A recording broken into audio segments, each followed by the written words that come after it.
Réussir la gestion de son exploitation agricole. Module 1, la gestion du grenier.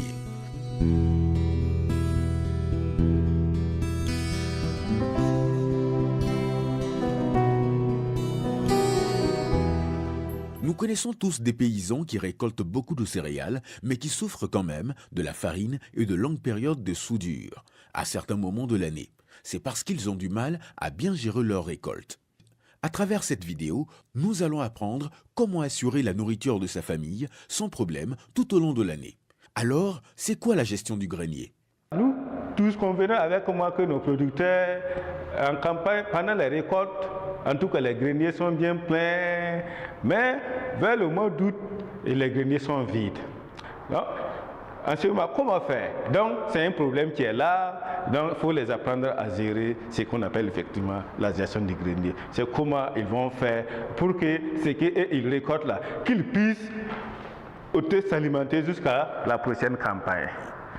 Pour une meilleure gestion du grenier, le producteur doit se poser 3 questions essentielles.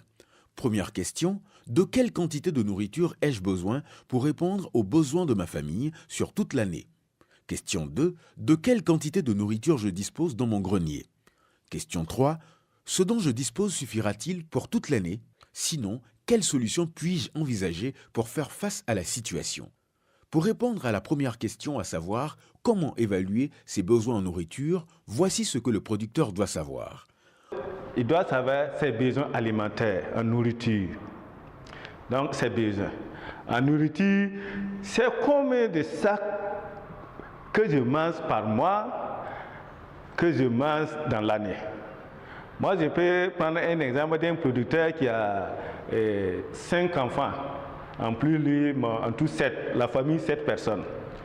Le producteur doit savoir, les 7 personnes-là, par jour, nous mangeons combien de plats de yarba?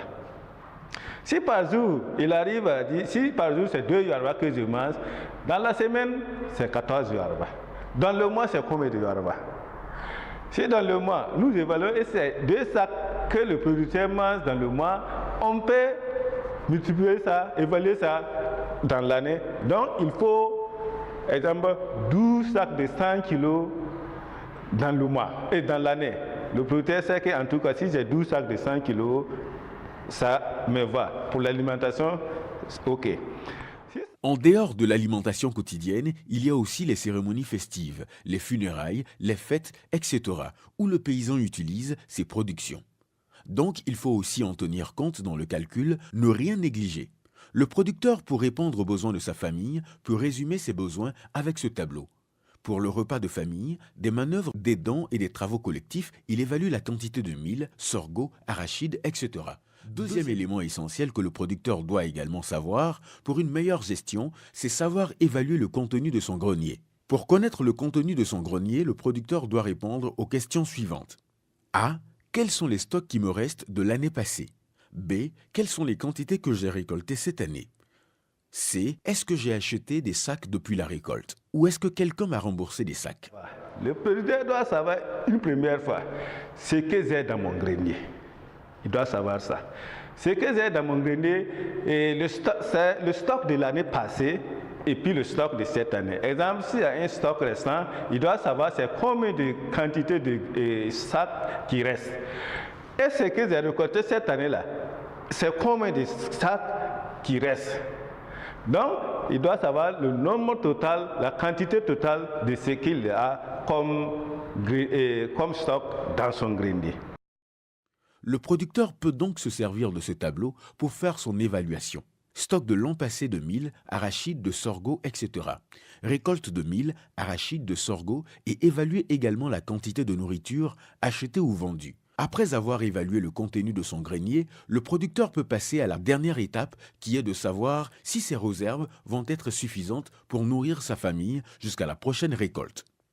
Pour répondre à cette question, il lui faut comparer ses besoins avec les quantités disponibles. Pour cela, il peut utiliser ce tableau. Besoins, quantité disponible et le bilan. Après l'évaluation, 3 cas de figure peuvent se présenter.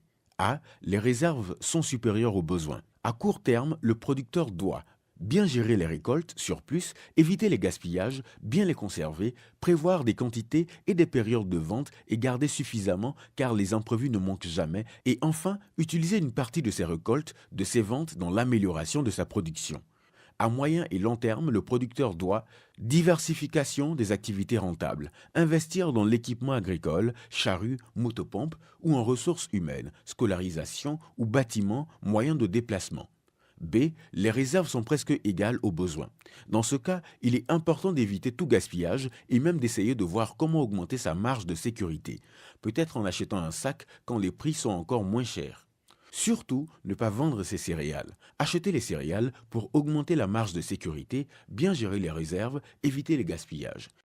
C. Les réserves sont insuffisantes pour faire face aux besoins. Dans ce cas, il faut réfléchir rapidement aux solutions possibles. Pour chaque solution envisagée, exemple, achat, emprunt, autre activité, il faut étudier les avantages et les inconvénients avant de décider laquelle sera la plus adaptée. Dans tous les cas, il est bon de savoir le pourquoi et le comment, c'est comme ça, et savoir si c'est une situation exceptionnelle ou pas. Cela pour permettre de résoudre les problèmes de façon définitive. Exemple, modification des surfaces ou de la conduite technique des cultures. De 12 sacs, c'est 5 sacs. Comment faire? Enseignement, comment faire? Parce que ça ne peut pas couvrir. Donc je sais qu'il y aura la famine. Pourquoi c'est très important? Comme je suis que non, je dois manger 12 sacs. Et j'ai 6 sacs, il me reste 6 sacs. Et à les citer, tu peux te lever maintenant, comment tu vas faire pour pouvoir combler ces 10 sacs? Soit il va revoir son alimentation. Est-ce que je ne vais pas réduire ce que j'ai consommé? Et exemple, si je mangeais 2 yarba, est-ce que je ne vais pas faire 1 yarba pour pouvoir attraper? Au cas contraire, est-ce qu'il y a des prestations de services? Est-ce que je ne vais pas aller faire des prestations de services pour pouvoir combler le vide? D'autres pays, aller faire des confections de briques, vendre, gagner de l'argent, pouvoir payer la nourriture au lieu que tu consommes ce qui est dans les greniers. C'est le petit commun que tu as de faire les prestations de services, l'argent que tu reçois maintenant, que tu vas payer le stock, le sorgho, venir nourrir ta famille avant d'entamer le stock qui est dans le grenier. À présent, vous savez ce qu'est la gestion du grenier. Pour finir, retenons que pour bien gérer sa production, il faut 1. Prévoir ce qu'il nous faut, les besoins. 2. Connaître ce que l'on a, quantité disponible. 3. Voir si ce que l'on a sera suffisant et trouver des solutions si ce n'est pas le cas.